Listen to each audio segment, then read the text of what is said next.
е Несебър. Уникален културно-исторически феномен,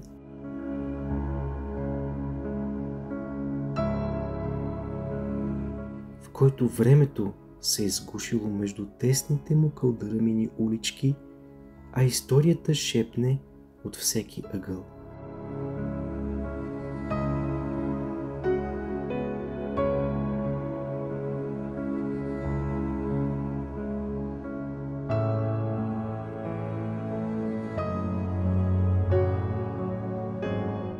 Срещам се с несебърските църкви.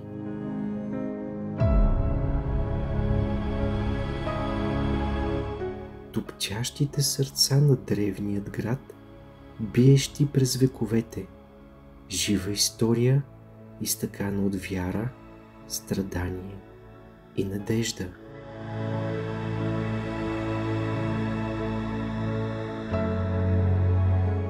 Всяка църква е като отворена книга на времето, разказваща своя уникална история.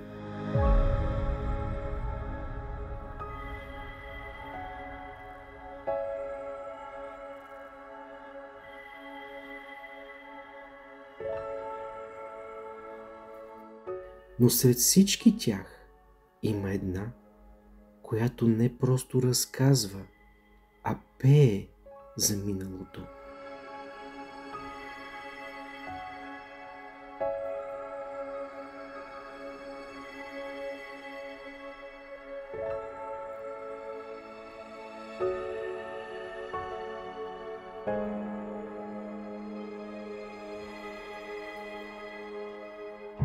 Това е старата митрополия Света София. Тя не е просто поредната несебърска руина, тя е сърцето на града.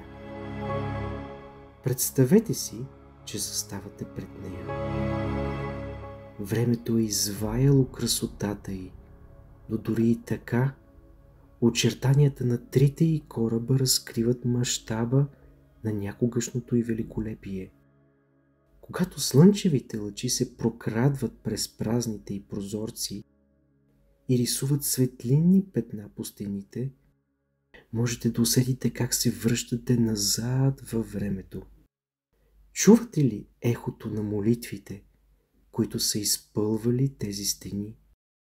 Виждате ли светлината на свещите, трепкащи в мрака? Тази базилика не е просто сграда, тя е символ на Несебър. Тя е видяла величието на Византийската империя, преминала е през възхода на българското царство и е устояла на превратностите на историята. Всяка от срутените й стени и всеки камък, по който стъпвате, носи спомен за слава, за вяра и за оцеляване. Докато се разхождате из руините й, почувствайте мястото. Докоснете камъните, които са устояли на вековете, и се опитайте да си представите как се е извисявала високо над града. Света София не се нуждае от покрив, за да бъде величествена. Нейният покрив е небето, а величието й се крие в нейната история и в тишината, която говори повече от 1000 думи. Това е място, което не просто се посещава. То се преживява. Затова, ако искате да усетите истинското сърце на Несебър, седнете за миг върху едно от каменните й стъпала. Затворете очи и позволете на старата митрополия да ви разкаже своята история. Така направих и аз. Какво ми сподели старата митрополия ли?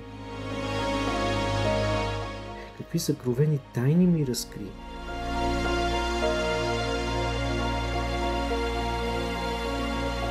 Последвайте връзката в описанието на този филм, което ще ви отведе на моя сайт Фотомоменти, и живейте историята.